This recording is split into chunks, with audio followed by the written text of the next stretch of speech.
Welcome to EconTalk, part of the Library of Economics and Liberty.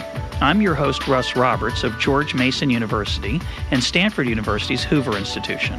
Our website is econtalk.org, where you can subscribe, find other episodes, comment on this podcast, and find links and other information related to today's conversation. Our email address is mail@econtalk.org. We'd love to hear from you. Today is May 17th, 2010, and my guest is Gary Belsky, editor-in-chief of ESPN, the magazine. Gary, welcome to EconTalk. Glad to be on. Thank you for having me. What I'd like to do today is talk about what the job of editor of a major American magazine is like, the economic pressures that face the magazine business and media generally, and perhaps that face ESPN. Gary, in addition to being editor of the magazine, is also the author of a number of books. I hope we'll talk about those at the end of the show. First, Gary, talk a little bit about how you got to where you are. I think there are a lot of people who think being editor of ESPN, the magazine, is maybe one of the coolest jobs you could possibly have in America. So they might want to imitate your career path, and they're probably just curious at how you get a job like that. So tell us where you were and how you ended up where you are. It all began in a 5,000-watt radio station in Yuma, Arizona. And by the way, it ends when you're making 40-year-old Mary Tyler Moore jokes to start radio interviews. I started writing professionally when I was 16, oddly enough. A friend of mine who was 17 was writing for a local paper in St. Louis, and I saw his byline, like a community paper, and I asked him, I had always been a pretty decent writer, and started writing.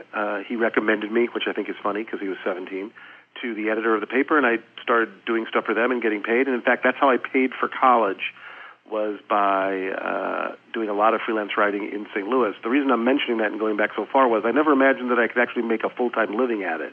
I mean, I knew that people did, but in my own mind, that was what people in New York or Chicago or Los Angeles did. St. Louis never had a particularly strong journalistic ferment.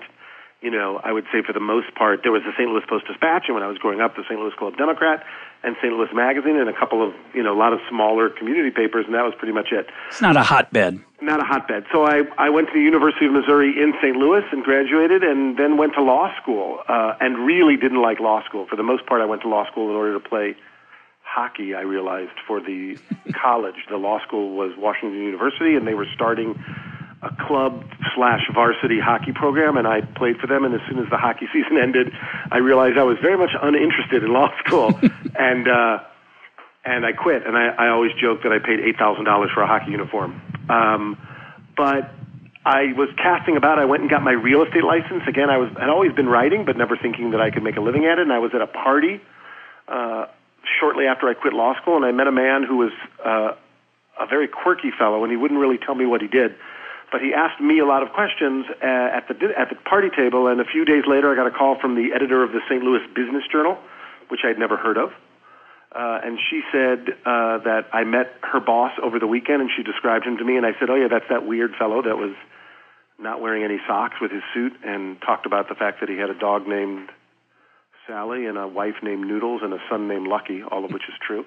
And she said, yes, that's my boss. He said I should meet you. Do you know why? And I said, no, I don't. She goes, well, he prides himself on identifying interesting people, so come on in. I came in, and we had a nice conversation. She recognized my byline from around St. Louis, and then a few months later, I'm shortening the story, which is already long, she called me and asked me to come in again, and I came in again, and she said, what are you planning on doing? And I was like, well, I'm thinking about going to journalism school or business school, both of which were kind of lies, but I couldn't say I'd been playing a lot of golf and staying in my mom's house.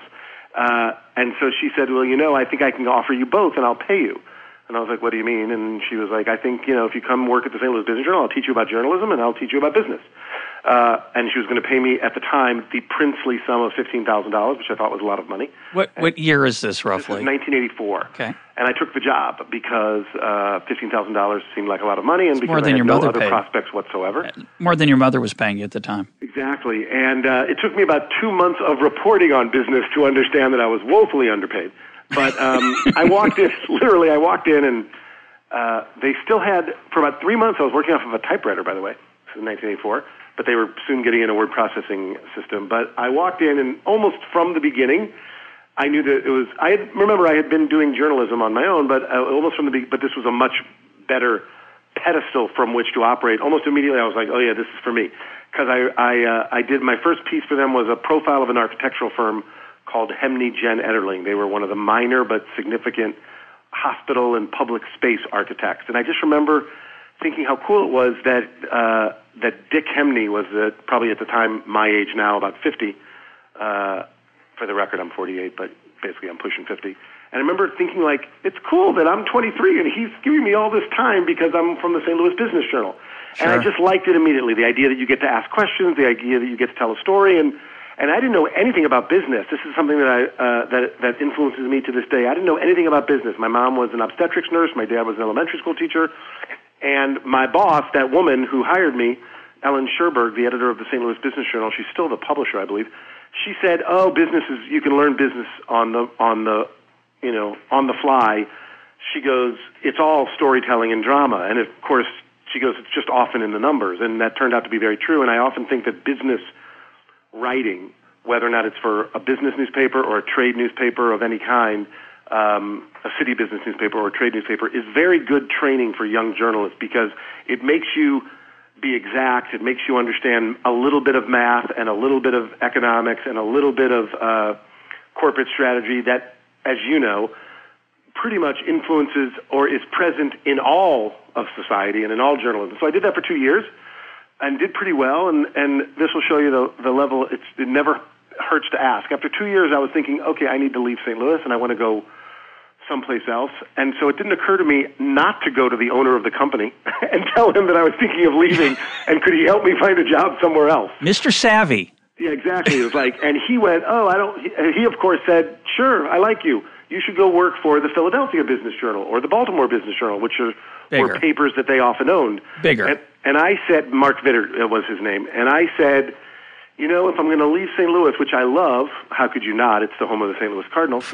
I said, if I'm going to leave St. Louis, which I love, I think I want to either go to Chicago or New York. And he said, my friend Rance Crane, who is one of the two brothers who run Crane Communications, and they published automotive news, still do, Advertising Age, Coin Op Digest, the magazine for the coin-operated laundry industry.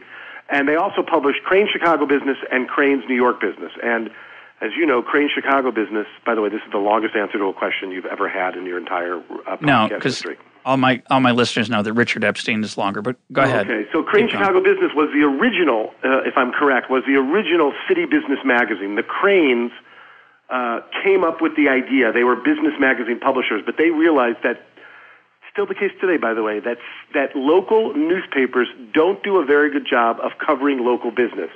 And that was the niche that they launched Crane's Chicago Business into. And it still proves correct. These are still very viable businesses. But anyway, let me interrupt for a sec. Yeah. One of the reasons I think that's true, there are probably many reasons, but one of them is that your story is part of that story. The average newspaper doesn't have very many people who know very much about business. Correct. And so they're intimidated by going to cover the local CEO story or the local business that's, even if it's thriving. And so right. The business that they cover is often the big kind of, they're almost this is especially true a long time ago, but even still, on the coattails of national business news, because that kind of gives them their clues and their kind of signifiers as to what they should be doing, covering the stock market, covering local publicly held companies. And that is important, but the real business, it's like politics, right? Yep. The real business in any town happens at the level of real estate development and small business creation and retail trends and traffic trends. And the culture of how easy it is to get things done at City Hall and all kinds of... Exactly. It's and healthcare and things of that nature. And government, exactly as you were saying. It's still an underserved market, although better served by publications such as Crane's New York Business and the St. Louis Business Journal and Crane's New York Business. So Mark Vitter, my boss, who met me at a party and thought I'd make a good business journalist, called his friend Rance Crane and said, I've got a kid who wants to move to Chicago or New York. You should at least talk to him. And in New York, I never talked to Rance at the time. I talked to the editor of this and the publisher of the Crane's New York Business and the editor of Crane Chicago Business.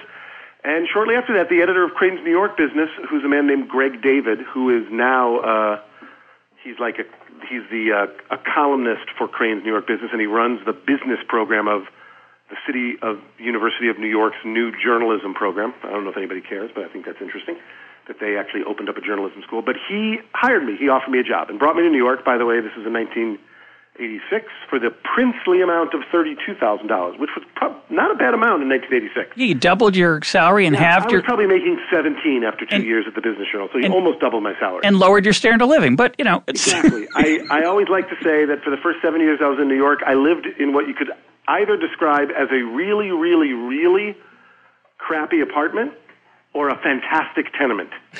But I was very happy there. It would cost $750 a month in 1986. And I came and worked at Crane's New York business and did pretty well. They had just started up, and I came. It was funny because at the time they didn't want to bring me in as a reporter. They brought me in as a copy editor, which couldn't have been a bigger error. Like I'm now a very good line editor, and I'm always been good with words. But copy editing is a very obsessive, compulsive, detail-oriented profession, and I like talking to people and writing stories, not necessarily reading other people's stories. Although I tried to do it well. But I remember we wrote a big cover story about a real estate developer that was developing something in Union Square called Zeckendorf Towers, and the whole idea was that they were hoping to capitalize on the need to exchange prestige for value. And in my editing of it, I said they were hoping to capitalize on the trend to exchange value for prestige. Yes. Literally, I completely reversed the thesis statement of the story You're of close. one of my best friends. It was a classic moment. Yeah. Shortly after that... got all the right words. Yeah, exactly. Shortly after that, they realized, because I had been doing a little bit of, like, small stuff for the newspaper, they moved me over full-time at Crane's to covering Wall Street, which was really cool because I was having to compete with the New York Times and the Wall Street Journal in local business coverage. Yeah. Right? Because it was one of the few beats that the Times and the Journal paid a lot of attention to. And I did it pretty well. You know, looking back on it, I'm proud of myself. Obviously, I had my scoops. I would do things that the Journal and the Times would have to follow. They would never give us credit, but that's okay because we were getting noticed and we were doing good work, and Crane's was doing well. And so I did that for 4 years.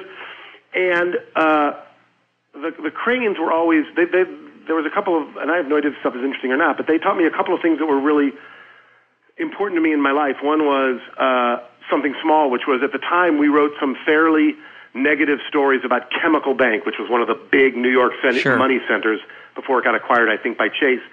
And they were also big mid-market lenders. And so, as you can imagine, as big mid-market lenders, they were big advertisers in Crane's New York business. And we wrote some pretty negative stories for us.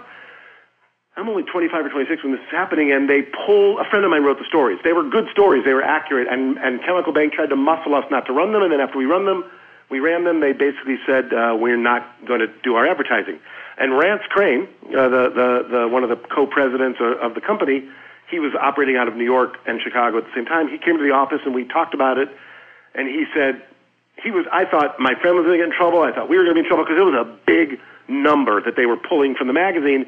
And he was like, no, don't worry about it. If you guys keep doing this kind of journalism, they're going to have to come back.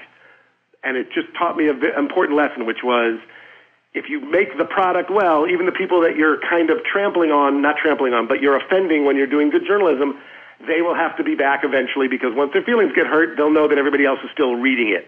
Yeah. And it was just a really good lesson that has come up all the time in my career, and it was just a good thing for a 26-year-old journalist to hear. If you keep doing your job well, they'll have to come back. And the other thing was he believed sometimes that we should, indulge our own curiosity and the time that we devote to any particular story if it's worthwhile. So Crane, as a company, used to let people do these really long investigative pieces, and I did one. They let me, towards the end of my career there, although they did not know it was the end of my career there.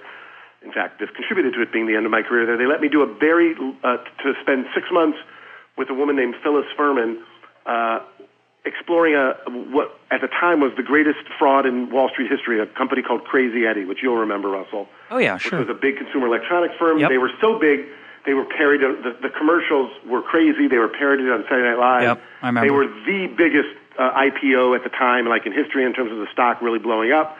And it turned out to be a gigantic fraud. And I wrote a very good. Pretty good. Story. Pretty good. Come on. And it did well. It won some awards. it won a big award, and the only reason I'll mention that is because I won the award with Phyllis. It's called the Loeb Award. Within business journalism, it's kind of like the Pulitzer, unless you win the Pulitzer. Yep. So, which may be like saying it's like the Oscars. It's like the Golden Globes are like the Oscars, unless you win the Oscars. But it was a big award, and I won it with Phyllis. And Phyllis became, as far as I know, the only person ever to win it 2 years in a row, because she won it the next year with a long story on how AIDS, really the first big story about how AIDS was decimating the fashion industry. Remember, this was 1990, and how AIDS was really sort of ripping out a lot of the creative and business levels of the fashion industry because so many people in New York were dying. But anyway, I wrote that story. We won the award. The award got me some attention, and I ended up getting a job at Money Magazine, which was still is part of Time Incorporated. The editor of Money Magazine at the time was Frank Lally, who was a very, very smart and commercial-minded editor. And it was interesting because he hired me. He was one of the judges, actually, of the award ceremony, and he came up to me at the dinner and said, hey, he just said some nice things about the story. And afterwards, I remember I sent him a letter, because this was 1990, saying, I never really thought I wanted to do personal finance, and I was starting to get interviews with other magazines, and I didn't really know how to decide what to do. And I wrote him a letter asking him for advice, like, hey, I'm getting a lot of offers from different places, or at least a lot of interest. I just thought you might be somebody good to advise me. I mean, I wasn't completely unaware that it's flattering to be asked to give advice, and he called me in, and he gave me advice it was about Forbes and the Wall Street Journal. I was talking to Newsday, I think. And at the end of it, he said, have you ever thought about working here? And I said, well, no, not really, because I don't know much about personal finance. And he said, I can teach you about personal finance. And eventually it made me a job offer. By the way, I always tell people this story. I teach at NYU, and I tell my kids this story. Just always call back, because I interviewed with him. He had me come and interview with about 5 or 6 other people, and then I never heard from them. And I called him back about 2 months later and said, I was just curious whatever happened or why I didn't get the job. He was like, what do you mean you didn't get the job? Nobody called you to offer you the job. Yeah. And I was like, no, sir. No, he that's goes, my... Oh, yeah, we want you to have the job. He was a little less focused on you than you were on him. Than I would have imagined, right? It's a good lesson in life. I wrote, as you mentioned earlier, I wrote a book called I wrote a book about a field called behavioral economics, and my co-author is a guy named Tom Gilovich, who's a professor at Cornell, and Tom wrote a paper and did a study, actually, about something that he calls, and that's pretty accepted now, the spotlight effect. It's a great little piece of research that he did to prove it. But it's basically the idea that we all think everybody's paying way more attention to us than they are. Yeah. But anyway, so they offered me a job at Money Magazine after I called and reminded them that they wanted to do that. And I worked there for 8 years. And the interesting thing about Money was it was a very, very good time for personal finance. The stock market was still exploding. It was a very good time for the kind of personal finance that Frank Lally liked to do, because he was basically a proponent of two kinds of journalism, both of which I like. One was enterprise journalism, meaning we would come up with ways in which to look at the world, rating the airlines for customer service, which nobody had done yet, coming up with the best places to live in America now. That was a Money Magazine Frank Lally invention.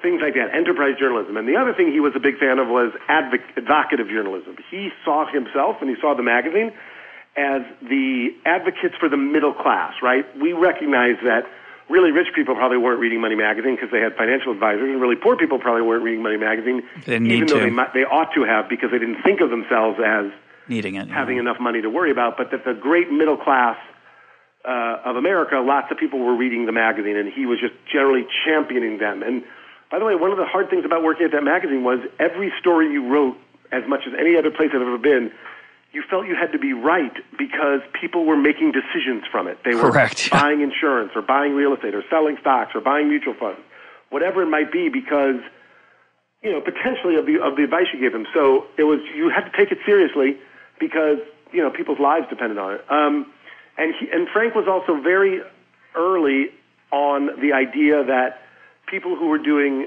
print could also be on TV. So a lot of my job was doing TV appearances as an expert on money, personal finance, economics, a little bit. As you know, I never would offer myself up as an expert in economics, but I was talking. Most of what I learned from you, and we didn't really know each other that well.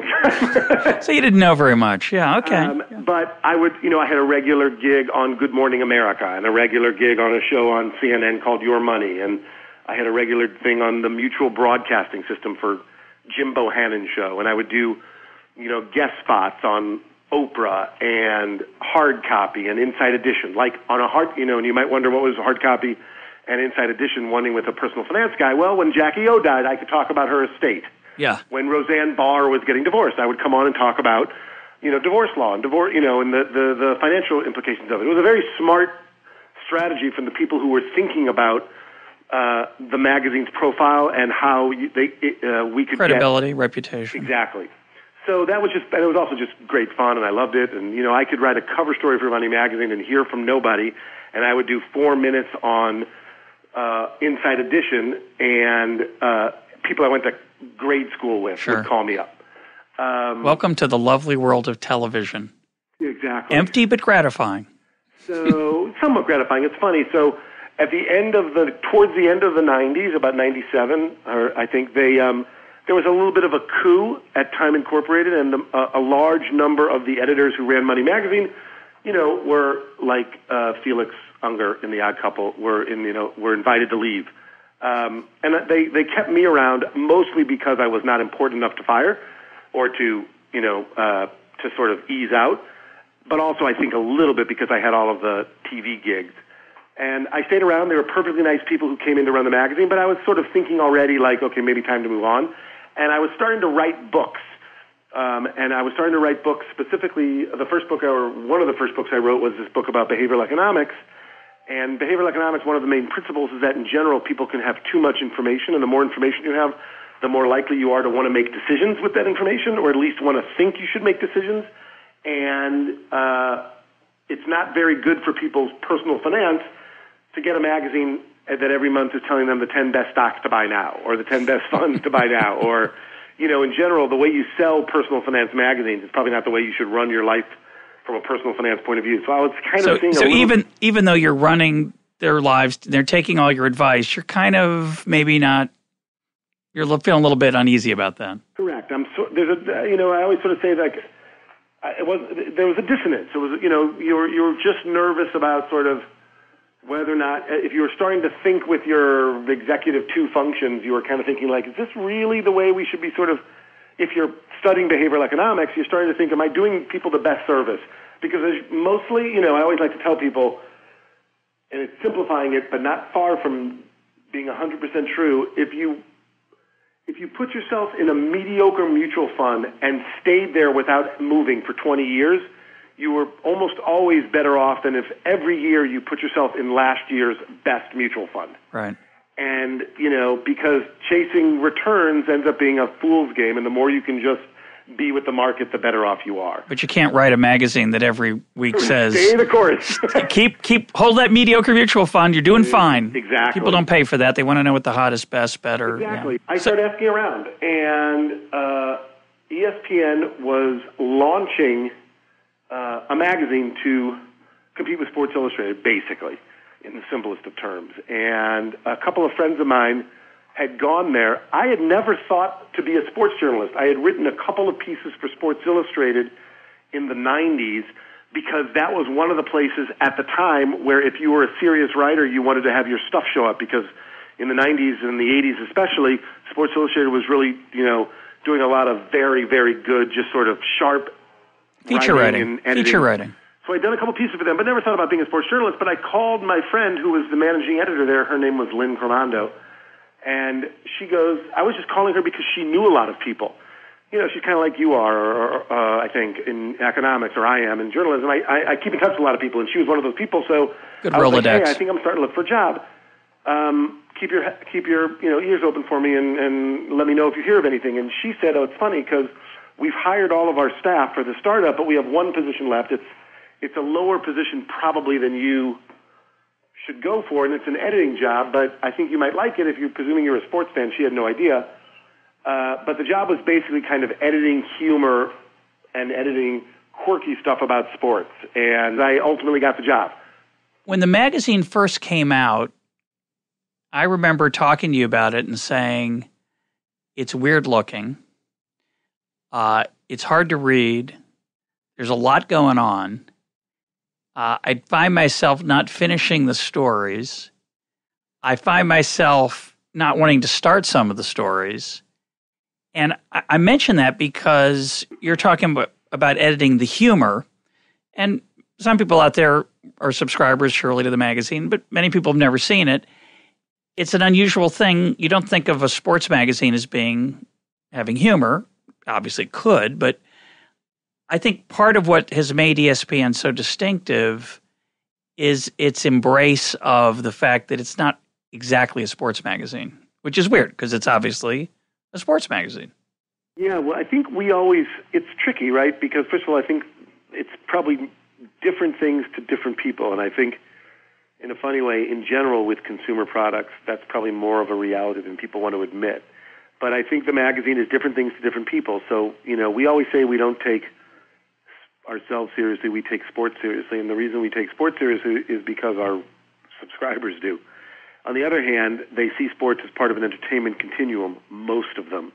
Generally, if you're a 45-year-old man and you're going to a blog or website that's following recruiting for a college, you're probably taking sports a little bit more seriously than the average person. But most people recognize that sports is part of the entertainment spectrum, and so it's meant to be fun, and we wanted to replicate the conversations that people were having when they watched TV, a game on TV at a bar, in a living room, whatever, in a dorm, whatever it might be.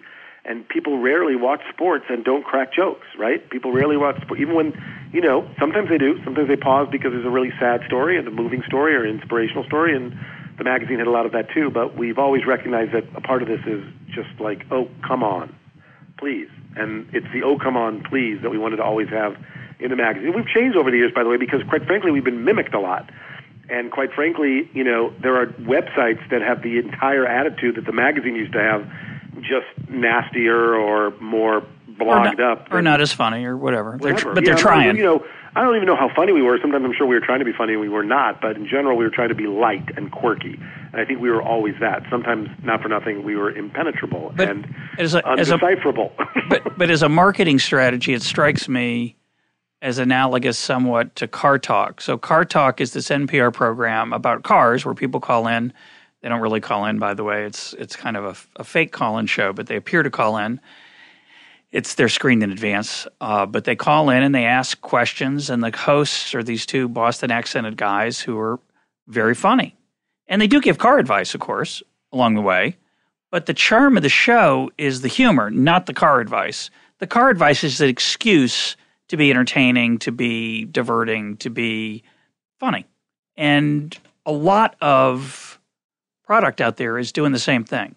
To some extent, you're doing that with sports as a vehicle. Exactly. We're also, you asked me in your pre-interview, and people I'm sure are very impressed that you're doing pre-interviewing.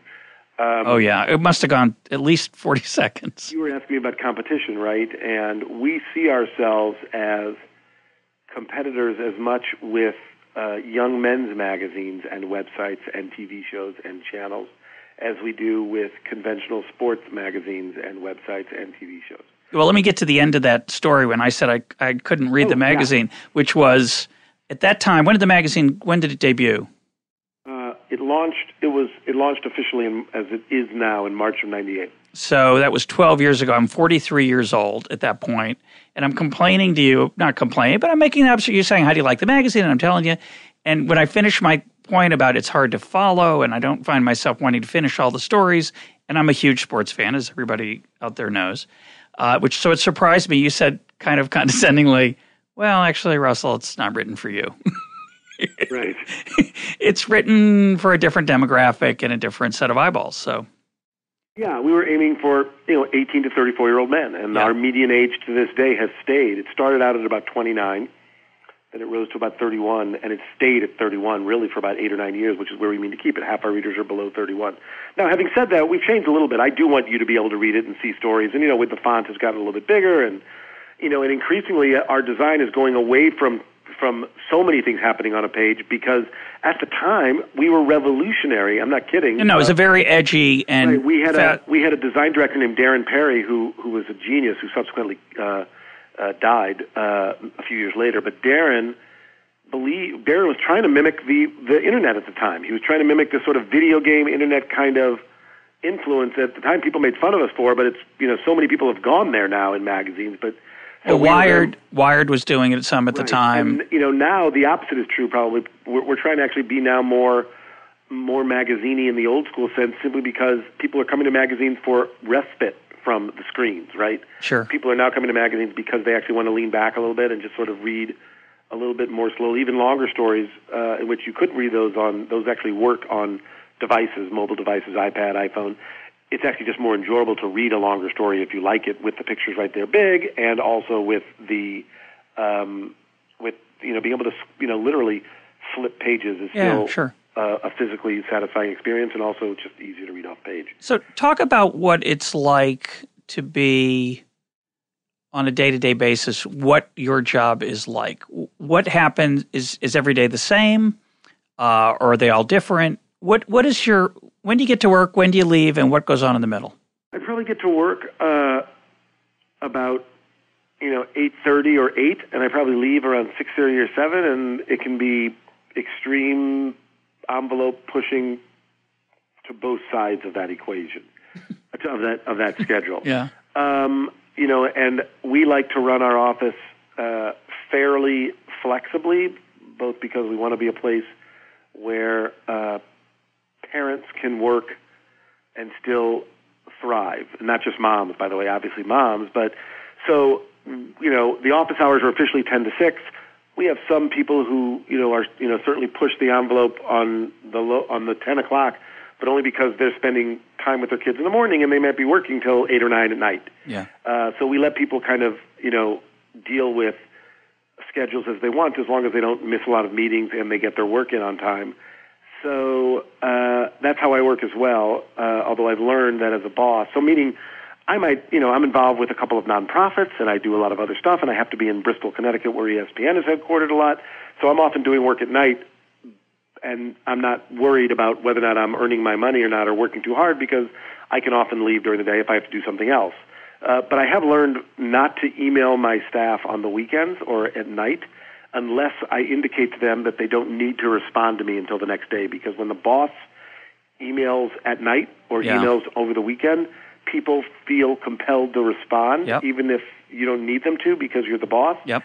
And it's a really bad habit to get into unless you tell them. So now they want to show you that they're just working just as hard as you are, if not harder. And so what I'm often emailing simply because I want to get it out of my head, right? I know, sure. So I'll literally now send an email, be like, hey, we should think about doing X, Y, and Z. No need to respond until Monday. And that solves it. Then they don't feel bad that they're getting something from me, because even if I explain to them, hey, you don't have to respond to me if I email, unless I say that, they don't know that. Of course, if I were on your staff, Gary, I would respond right away, because Monday it would be 800 emails down the chain, and I'd never see it. Well, I try to we've kind of pretty much avoided that a little bit, so, increasingly.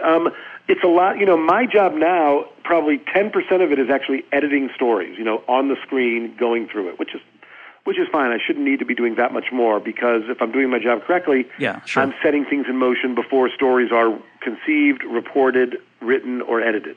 At every stage of that, I want to be talking to my editors, talking to the writers, and saying, here's where I think the story's going, here's how I think it should be shot, here's what I think we want it to be designed, broadly. And I like to give my staff a wide berth in terms of creativity, so I'll tell them what I want the story to do and leave it to them to figure out how to do it. And this is me describing myself in an idealized way, of course, in a way that bosses tend to do. I'm sure I'm a micromanager at times when I shouldn't be. Yeah. But generally that's what I'm trying to do, so that, because my job is increasingly taken up with phone calls and emails and dealing with people's, with management problems and dealing with, long-term planning and interacting with other people at ESPN in terms of coordinating what we're doing on TV with the network or on the website with our own paid website, which is called Insider, or ESPN.com, which is the bigger giant sports website. So it's a lot of meetings. It's a lot of phone calls and emailing. Probably 2 hours a day is spent on email. I'm trying to get better at that. I have found that if you don't respond to emails until the end of the day, it turns out almost everything works out just fine. And if people really need you, they actually call you or come into your office. So I've been doing a little bit better with that by not actually answering emails all the time immediately, which is... I'm sure you could spend all day doing that if you wanted, if you weren't careful. Yeah, I mean, I think sometimes people try to be overly, standing in front of the mirror flexing when they talk about emails.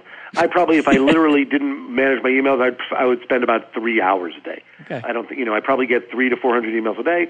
A good 100 of them can just be discarded, even if they're important. I can look at them and don't have to respond. But there's probably about 200 emails out of the 400 that I need to respond to. And that can be anything from okay to, something long. But I'm getting better at that. It's basically that. It's, and the job feels very different every day. It goes very quickly each day. But that's always been the case in my career, I have to say. It's just always been one of the things I liked about journalism is it feels varied and fast-paced, even when it's just internal and you're just going from thing you're reading to thing you're reading. So let me ask you two sports questions, because one of my favorite things in the world is how hard it is to run a restaurant. And people who like to eat think they would be good at running a restaurant, which, of course, there's no relationship, or very little. So I think in the back of some people's minds, if you're going to be the editor of ESPN the magazine, you should be a big sports fan and very knowledgeable about sports. So I have two questions for you. The first is, among your staff, how would you say you rate as a sports fan and as a knowledgeable sports fan? So sports fan, I mean, how much do you care? And then knowledgeable is how much do you know? And then my second related question is, how much of your day is related to sports? Okay. How much do I care? On the level of my own teams, I'm very passionate, probably a solid A. On the level of sports in general, I'm probably a solid A minus. I'm probably a solid B plus. My staff, I would say, on average is probably the same. We have some A pluses and we have some B minuses. I don't need them. They're all fans of some. Sometimes they're fans of weightlifting and track and field, which is hardly what we spend a lot of our time paying attention to. But I just want them to understand fandom, right? It's like we are big believers that a magazine like ours should be populated half by people who really come up from a traditional sports background and the other half from people who are fans or understand fans, but who actually come from a very distinct background other than sports, because it helps you think outside of the box. We mean to be different than most other sports platforms, and so one of the ways you become different is by not fetishizing sports journalism experience, but rather making a premium of people having a lot of diverse experience, being intelligent, and being able to learn and appreciate what our readers might want and what they might enjoy being surprised by. So I would say my avidity is a little bit lower than the average person on my staff, but it's probably just slightly below the average. If the median is, a B plus, I'm probably a B, I'm probably almost a B plus. So how about the other part? How much of your day is related to sports versus running a magazine, running, being a manager, dealing with corporate, all those? I would say about 40% of my job is about sports itself. Thinking maybe, how do we do our travel issue? We have a new issue coming out on travel. And maybe how do we make a travel issue that's about sports, that's interesting, and that's an intellectual problem. But it's still, I have to figure out, I do a story about fans and players on a team cruise. And I do a story about, we have to figure out, what travel means. Part of it's about moving a NASCAR team from race to race. And part of it's about players going on R&R and what that means for them in the off season. So it's not, it's a magazine maker's problem, but it's about sports. So I have to know, and I have to know what matters, what might be interesting to sports fans in order to make that stuff work. So I would say about 40%.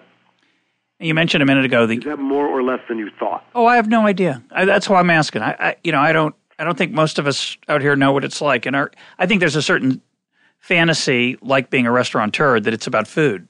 And of course, it's not all about food. It's about inventory control and keeping your chef happy, and it's about figuring out how to get your turnover changed. And how much of your career is about economics?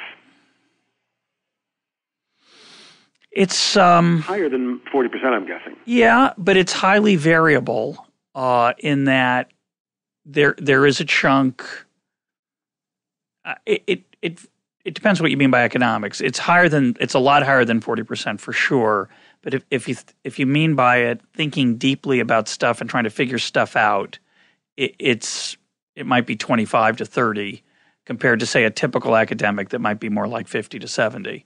So, I do a lot of education writ large, or try to, and I'm always trying to think of things that I haven't understood well enough that I want to explain better. And I don't know whether you call that economics or not. It's an interesting question. But I ask you the question because I think there's a certain glamour about your job that most people probably presume, and although I'm sure it is glamorous, it's not as glamorous probably as it would appear to be from the outside. I'm sure there's a lot of...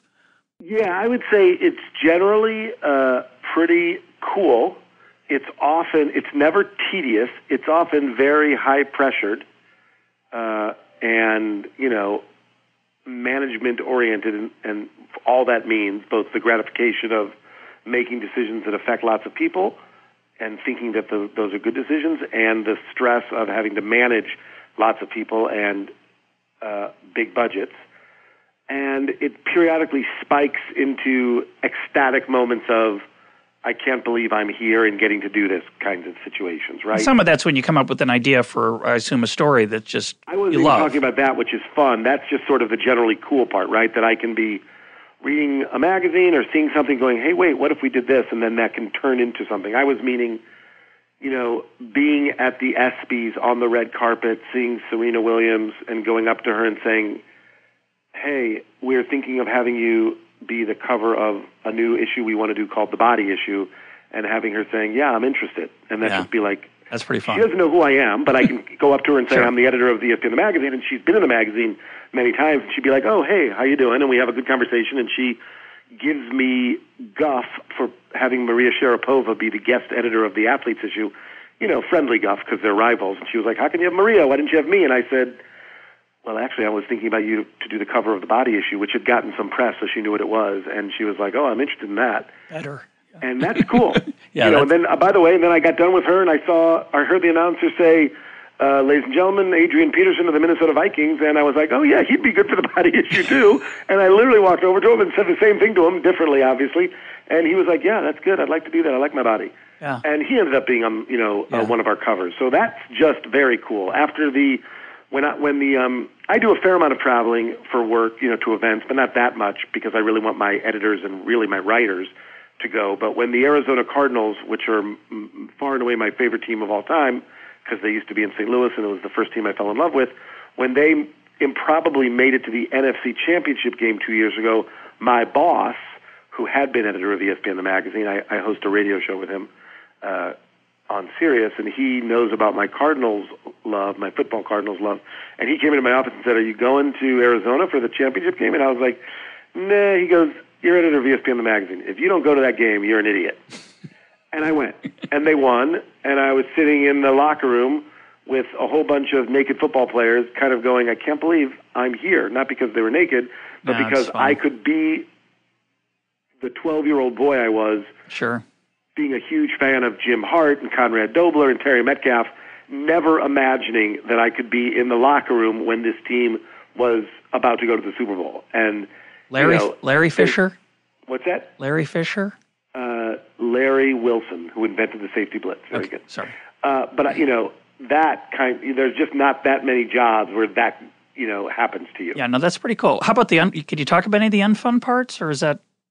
What I was going to say is that the unfun parts are not at all specific to ESPN or sports. The unfun parts are dealing with the problems of staff and, the kind of ongoing recognition that most of the problems you deal with when you're dealing with staffers are not work problems, but them problems, meaning people are who they are at work. And the chemistry. It's chemistry. It doesn't always work out. And it's about, it's not a function of the job that they're unhappy. It's a function of their life. Or it's not a function of their assignment that they're struggling. It's a function of something going on in their home or, like that.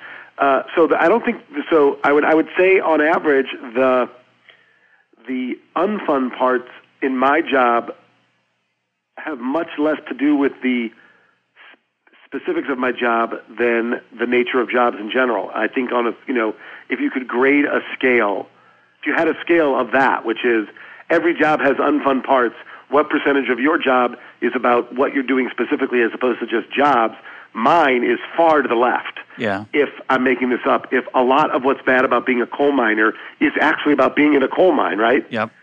On a scale of 0 to 100, that's probably 90. The job specificity is contributing to the unfun parts. Mine is probably a 10.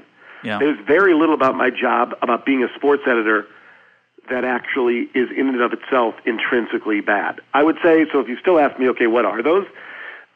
It's frustrating sometimes to deal with, it's two things. It's frustrating sometimes to deal with agents because they can be, they're very protective of their clients and often overestimate the importance of their clients Sure. in the spectrum of, or in the zeitgeist.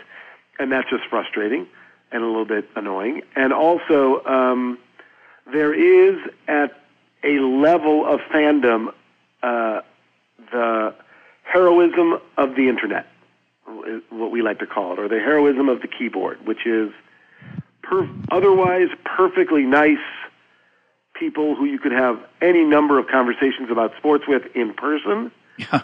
When they are allowed to send emails or, more importantly, make comments on the internet, they allow their id to come out and get extraordinarily nasty. Yeah. But what actually saves me from this is a weird thing, and I think it's probably I think it's actually a very Catholic idea, or even probably a very Jewish idea mystically, which is it's actually people aren't more mean than we think. The web allows people's inner thoughts to come out, and one of the beauties about social interactions is we're all capable of really mean thoughts. Oh, yeah. We just don't do them interpersonally because we learn to control it. Yep. It's superego, right, I guess? Yeah, I don't know, but whatever it's called. And it's actually the good thing about society, the good thing about religion, the good thing about all sorts of manners is it keeps us from being our worst self. But those worst selves are there. And so when I read ugliness on the web, what I tell myself is, oh, yeah, this isn't actually about people being more mean than I thought. This is about people being allowed to be their worst self, which is maybe not such a bad thing if it's only there. It can cause harm. I like that. Well, you know what I mean? It was really helpful to me because it could get you very depressed. But then it's basically what happens with the knowledge when you sort of sometimes... I once had the experience of reading somebody's letter about me by accident when I was like 22 or 23, and it was really helpful because it made me realize you never want to read people's minds. This was somebody who really cared a lot about me. It was a girl, by the way, of course, who really cared a lot about me but wasn't interested in me romantically. And she was writing a friend about it, and I actually happened to see it. Ow. And she wasn't even mean about me. She was just honest. Yeah. And it was like, oh, yeah, you never want to read people. By the way, we ended up dating, and she ended up falling in love with me. But at the time, she wasn't, and she was, in fact, wanting to stay very far away from me. But it made me realize, like, yeah, you don't want to read people's minds. The reason why we have speech is because it's a good way to edit all the things that go through our head. And I think about that story all the time when I'm reading blog posts because it's like, oh, yeah, I'm getting to see people's thoughts. I don't want to see people's thoughts, but if I do, I have to recognize that they're just almost impulsive, instinctual, atavistic thoughts, not necessarily what they would present to the world if they had to be held accountable. With, say, their own name attached to it. Exactly. So this is my opportunity, of course, to make, as I like to do in many podcasts, many episodes of EconTalk, to mention the work of Hayek. So what you're saying is that there's a Hayekian emergence of norms and social conventions that keeps people civilized. Thank God, because otherwise it's pretty nasty out there.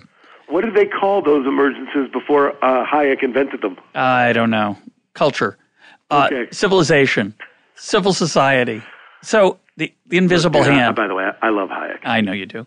So I want to go back to something before we're getting close to out of time, but I want to go back to something you said in passing about your staff listening to what readers want. In your position, and you're part of a very large, really a big conglomerate. I'm thinking about what readers want, by the way. Yeah, well, I know. You were precise.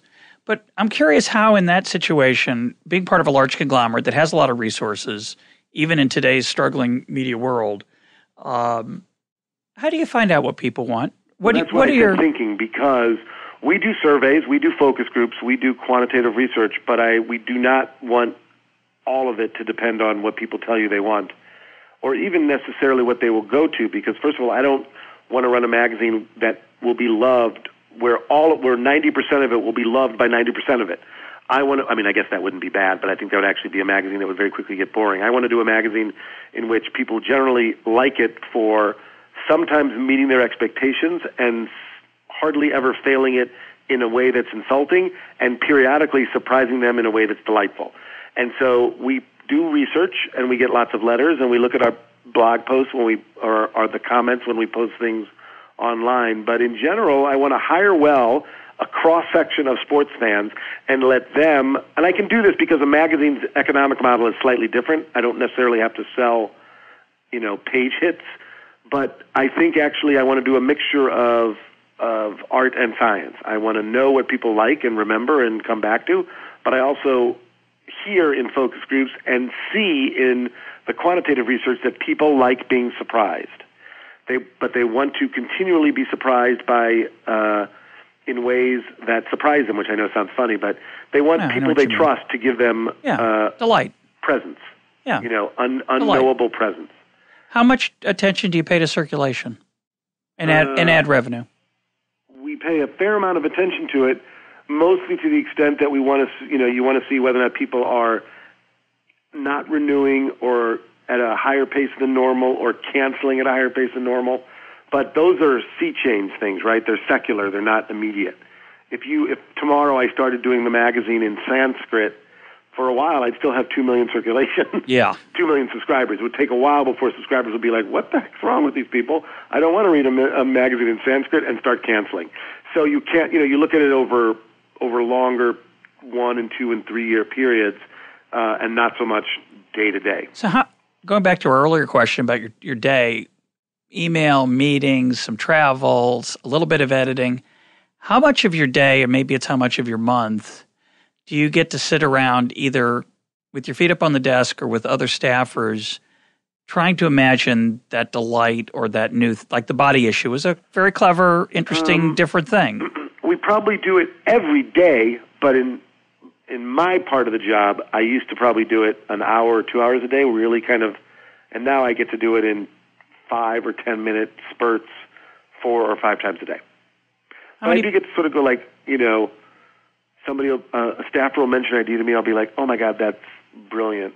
And then right then I'm pretty good at just doing this because of my personality is a little bit, I'm able to do transitioning well from one idea to the other, which I just think is an advantage in the kind of job I have, which is I could be thinking about something, somebody can come in and talk to me about an idea, and I can actually switch gears pretty quickly and get excited about him and ideate right there and then move on. And so I probably do that 4 or 5 times a day. That's certainly one of the things that really gives you a thrill.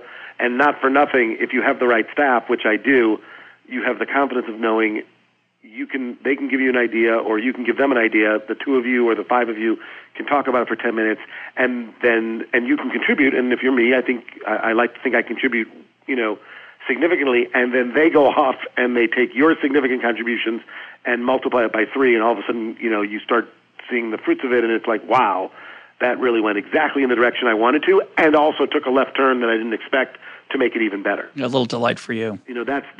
That's the advantage of being in a highly creative job, although quite frankly, I'm sure that happens in every job, because if you're in sales and somebody comes up with a new sales technique or a new sales strategy, that's also creative. I think whenever people talk about creative jobs, I think it's a little bit narrow-minded, because I think almost all jobs have to be creative. Yeah, there's some snobbery. Yeah. Talk about the future. Let me ask it differently. You guys, as you said, you have ESPN, the Insider, which is a pay service, which is rare on the internet. Internet sites are struggling to monetize their content. Yeah, I think we're like the 2nd or 3rd largest in the world that's not about pornography. And the Wall Street Journal would be in the top 3. The Wall Street Journal is number 1. I think we're either number 2. And by the way, I don't know if there's something in South Africa, but in sort of like the Western Europe and America, I think the Wall Street Journal is number 1. I think we're number 2, and I think we don't need to know what's number 3. But anyway, you guys are very successful at it, and you've got a magazine, which some of them are dying, but you're a thriving magazine. What do you think you've done right, and where do you think the rest of the world's going in the next 5 to 10 years as we look at the changes going on? Well, Russell, I'm glad you asked me that question because I know exactly what I've done. I know. Right? And I'm a bit of a genius. Well, I am the one who says every day, don't take those 4 letters ESPN off the cover of our magazine. And by not taking those letters off my magazine, I have managed to keep us at the vanguard of print publishing. I'm being a little bit sarcastic, meaning like, I don't want to say anything is more important than the fact that we are part of a really good brand that people trust. And I don't mean that in I wonder if my boss is listening, because I'm almost assured that he's not, even though he would love the show. Oh, of course. It's a really good brand, and I think, more often than not, we execute our print version of it to a level that meets or exceeds the expectations of the people who pay us to read or to advertise in it. Beyond that, I think we have done a couple of good things, especially over time, which is we have remained very much committed to magazines as a magazine experience. We have iPhone and iPad extensions in development or already out there. We have a paid website that actually is daily and very much recognizes what you can do daily versus what you can do when you come out every 2 weeks, and we have accentuated those two things. We are making the magazine more luxurious, and I don't mean, actually I do mean more luxurious, focusing more on the images that we take and the stories that we write and the design that we use to sort of take advantage of a very big canvas that is very much about a magazine and magazineness. And I think we've done well by doing that, and we have bosses who are committed to it. As you might imagine, I can't discuss ESPN's economics with you, but it wouldn't shock you to know that the television part of our company earns much more than the magazine part of our company. You shock me. By orders of magnitude, by orders of magnitude. Sure. But the company's committed to it for the simple reason that it's a different experience that still sort of matters to people. We're still on newsstands and airports and bookstores, and we are still arriving very much right there in people's mailboxes every 2 weeks, 2 million at a time, and that, oftentimes, depending on the numbers and how much you believe them, about 14 million people see our issues every 2 weeks, and they are aware that it's a singular kind of experience. So we don't forget that. We are not trying to compete with anybody. We're not trying to be newsy. We're not trying to be anything other than ourselves. And I think in the future, the magazines that will succeed will be magazines that recognize it. I have to tell you, from all of our focus groups and stuff, people like having the physical product. They often refer back to it. They will, and they like the curation and the limiting of choice. And you and I have talked a lot about this because it's a big principle of behavioral economics, which is there's a lot out there, but the web causes people anxiety because they wonder whether or not they're missing something. When you get a magazine, we think is enough on this subject. You can read it cover to cover, which you can't do with the web. Right. And on any given story, there's certainly stuff to go do beyond this on the web, but we're saying, if we're telling you a story about Peyton Manning, right now this is all we think you need to know. We could be wrong, but at least we're presenting with you a theory and a choice that you don't have to that doesn't leave you thinking like, oh, maybe should I follow this link? Should I follow that link? And I think that has a lot to do with our success. And I think it will have a lot to do with our success going forward. Well, I don't know if you want to talk about a competitor this explicitly, but when I was a kid, the sporting news was, if you were a serious baseball fan, you loved it because of the numbers, because the data, the statistics that they publish with every issue. I used to look forward to reading the sports page in the morning for the same reason, to look at the box scores. Today, that doesn't sell. You can't sell that. It's free. I can get it so much better on the web. So do you spend a lot of time thinking about what you're doing that's different than what's free? Because there's a lot. I mean, I'm not as big a fan of behavioral economics as you are.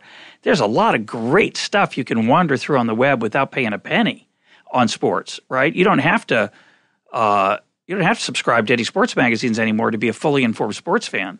So what do you think of yourself as providing that's distinctive from that? Besides the tactile part. Obviously, there's something tactile, but tactile's losing right now. The Washington Post sports section is very different than it was 10 years ago. They're desperately trying to figure out a way to make something that people are going to want to pay for. Yeah. Oh, I mean, I know exactly what I'm selling. And so far it's working. I don't know if it will in the future, but I know exactly what I'm selling. And I don't mean this in any way that's cheerleaderish or rah-rah-ish. I am selling the collective ideation of about 120 people who work for me, who have a very specific idea and way of looking at sports that I think is unique and that is differentiated on multiple levels from anybody else in the sports world. And it's interesting and fun and curious and surprising and well executed, and I think people are willing to pay for that because you don't have to go to the movies either. Part of the movie thing, you and I will agree, is tactile. Yeah. You like being in a room with that makes you leave your house, a big dark room. Yeah. Good seats, big screen. But part of it is there's something about getting that stuff when it comes out in a way that is that feels unique to the providers. And in our case, I think that uniqueness is even more pronounced. There's just not, and that's increasingly what I'm telling my staff, which is be more of who you are and what you would want to see as a sports fan. And it's my job to make this judgment. And the judgment is, will at least 10% of our readers like it, and will the other 90% not be offended? Because my feeling is, if every 2 weeks you get something in the magazine that makes you go, that's cool, and you don't hate everything else, right? I'm making this up, but that's right. I love The Economist. I love The Economist for a whole bunch of reasons, but especially they have a column called Lexington, right, which is their comment on America. So I love Lexington. I love other things, but if I got Lexington in a magazine that otherwise had neo-Nazi propaganda, I still wouldn't get the magazine. Not worth it, yeah. Right. But it's hard to... So that's my job in a funny way, which is I got to look at what my staff wants to do or what I want to do, and I have to make the call. Is it worth doing for at least 10% of our readers? Not just my formula, by the way. You could argue that it should be 30% or it could be 5%, but you get what I'm saying. Yeah. I think some number of our fans will be like, that's cool, and the other one of them won't be pissed off and start to go like, I'm sick of this magazine. How often do you say no to those creative ideas? Not very often. I have the staffer says I have a story idea to cover X, and you go, oh my gosh, that's going to offend 90%. Or I would say not very often, and it's not. I don't actually do it because I think it's going to offend people. The reason that's a great question. When I turned it down, I think what you're asking in a funny way is when I turn it down. However often I turn it down, I don't know. I can't think of a number. Maybe it's 5% of the time when they pitch. But But the next question ought to be or might be. How do you say it? Turning it down because it's going to offend people on the 90%, or it's not going to reach the 10%? And I think it's much more on the not going to reach the 10%. Generally, the stories that I say or the packages or ideas that I turn down or that I turn down with my senior management is I don't think enough people will be interested in it. Rarely do I say we can't do that because it'll piss people off. Big summer for World Cup coming, or is that going to be... Oh, it's huge. We have a World Cup preview, by the way, just interestingly enough, that's a standalone. It's a newsstand special. It's selling higher than every other standalone newsstand special we've ever done, except for the Michael Jordan Hall of Fame thing. Michael Jordan still selling. It's doing unbelievably well. And in the regular magazine, we are working right now on our World Cup preview that we think is awesome. Well, I used it as an example. The reason I asked about it as a joke is that I like soccer, but the average American doesn't. So why do you think it's doing so well? Well, because the average American, I'm not sure what you mean. I think there's probably like 40 or 50 million serious soccer fans in this country, actually, which I guess is only 15%. But I actually think that, but of adults, I think it's much higher. I just think they happen to be paying attention to good soccer, which is soccer in Europe and, most soccer in Europe, right? I think there's been people paying attention to soccer here for a long time. They just haven't been paying attention to American soccer. Yeah, well, that's true. And I think there is a very significant broadcast or cable network that pays a lot of attention to the World Cup and is paying more attention. And when that cable network pays attention to something in sports, you can't help for sports fans to pay attention to it. And that cable network, of course, is ESPN, right? Yep. We have the World Cup. We're making a big deal out of it. It will be a big deal. And by the way, pretty serious sports fans now at any level, even stick and ball guys who otherwise couldn't care about soccer, the smart ones, the ones who are sort of wanting to be in the conversation, they kind of pay attention to the World Cup. Even guys who sort of say they don't, they watch that stuff, especially if the time zone works out.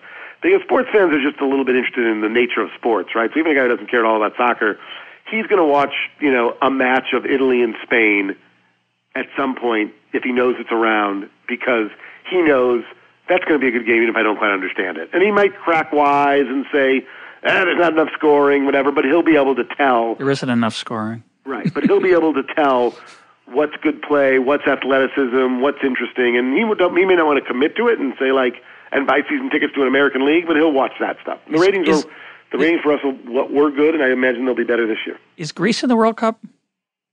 Is Greece in the World Cup?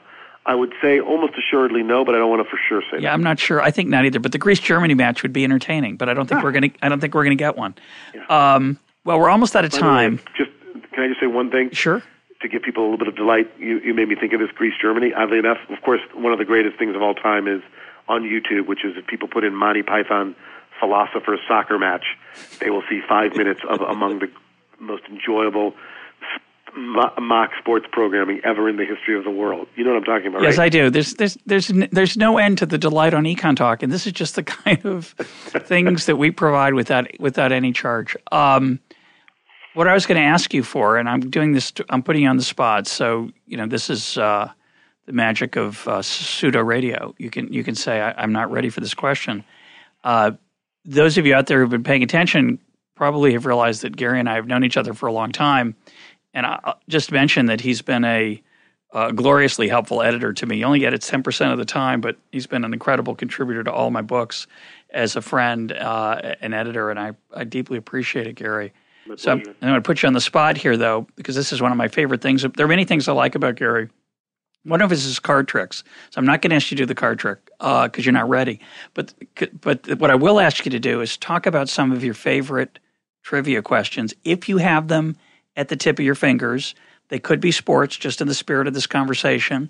And if you want to share those with our listeners, we can decide whether to leave them unanswered on the web or answer them on the web as they come up, or whatever you feel like. Do you have it?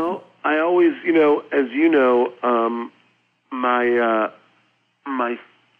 I should mention you're the co-author of the Encyclopedia, which is the ESPN Sports Encyclopedia, 23 Ways to Get to First Base. Right, and so Gary knows a lot of very useless things, such as the 23 Ways to Get to First Base, but we're not that one put to the side. I'll use this as a moment to talk to you about trivia questions in general, because I actually have a philosophy about them that I think is actually a very good philosophy. Of course, I would think that it's I'm mine. so surprised.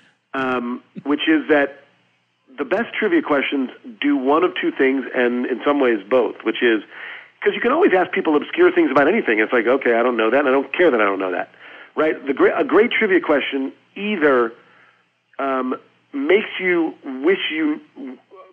happy that you now know it, or makes you think, darn, I should have known it, right? So it's like, it can't just be, to somebody of your and my generation, Russell, it's like you don't care what the name of the Felix and Oscar's neighbor was on The Odd Couple, maybe the real name, but you very much care, or you would find it cool to know what the professor's real name was on Gilligan's Island, right? Because it's like an iconic character, and you're like, oh, I didn't even know he had a real name. And if I told you that in the first episode of the show, they talked about the skipper and the professor's real name on a radio broadcast when they were marooned on the island. So I think trivia questions have to sort of be meaningful. But so as a result, I'm always looking which is a contradiction, right? Yes, exactly. Because it's an oxymoron. A meaningful trivia question. Exactly. So I'm always trying to think of the best trivia question in each category, and I have a couple. I'm not going to give you sports ones, but I think there's a couple of great ones, which is in the category of awards. In the category of awards, I have two.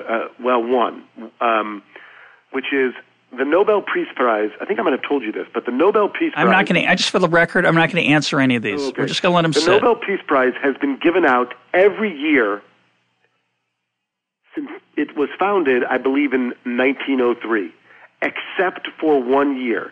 Now, you can do this in various levels, because I could just sort of simply say, what was the year and why, or I could tell you the year and then say why, because it's a really cool, interesting reason. The Nobel Peace Prize was not given out. Wait a minute. Are you going to say it? I'm going to give the year, but not why. Okay. Was not given out in 1948. Okay. And the question is, why? Right. A natural guess would be during one of the world wars. 43. Right, correct. So that's one thing. Another great question is, I believe this is the greatest movie question of all time, even though it's kind of also an awards question, but this is my single favorite movie question. I know I've told you this, which is, there is one role and only one role for which two people have received an Academy Award, an Oscar. Meaning, I'm making this up, but like, you know, Kate Blanchett and Katharine Hepburn, I think both were nominated at different times for playing, you know, Elizabeth. But the Queen. Neither one of them, or not, both of them did not win. So that's not the There is one answer. role, I'm not saying if it's a fictional role or a historical role or a real role, the portrayal of which won two people Academy Award. That's very nice. I like that one. I love that one. And my third one that I will give, just because I think it's delightful, is in the 1950s, there was a fourth Rice Krispies elf. No. Yes. Snap, crackle, pop, and I blank. think Zeppo. No, that's the wrong answer. answer. What I will tell you, as a hint, is that it bespoke the cereal's vitamin content. Very nice. And I just love that. I don't know if it's my favorite food one, but it's close. You have a second favorite food one? I do, but I don't want to share it right now. All right. And, you know, my nephew, I don't know if he remembers this, but my nephew he remembers that he was a writer on Who Wants to Be a Millionaire. But in order to get the job, he had to submit a ladder of questions, and I believe I gave him his $1 million question, or at least it was one of his highest questions, which was, I love this because it's one of the definitions, it meets the definition of trivia twice over, in that this trivia question is about one of the most famous stories in the Western canon. I'm certain I've told you this. When I tell you what the subject is, you'll be like, oh yeah, my God, that's like famous to everybody who knows the Western canon, right? And Western literature. And it's a great fact because it is so close in the literary document to the main story, yet nobody seems to know it. And it is, after Cain killed Abel, and as you know, would you agree that that's one of the most famous stories in Western literature? Definitely. After Cain killed Abel, Adam and Eve, as many parents do, had a replacement child. And the question is, what was the name of the child? And it surprises people. That's an easy one to look up, though. It's an easy one to look up, but people should still cool. Remember, in Millionaire, what you would do is actually they would give you 4 choices. Right. I don't think I'll do that because I think we'll leave it. Let's leave it unanswered. There you go. I think there is. I think I do have a good sports one. And don't you have a good presidential one? Yes, that's what I was going to give you. Which is there are, I believe, 4. I believe it's 4 universities that have produced 4 and only 4 that have produced both a president of the United States and a Super Bowl MVP, at least one. 4 universities that have produced both a president of the United States and a Super Bowl MVP. There's at least 3. I'm not sure about the 4th. My guest today has been Gary Belsky of ESPN The Magazine. Gary, thanks for being part of EconTalk. My pleasure.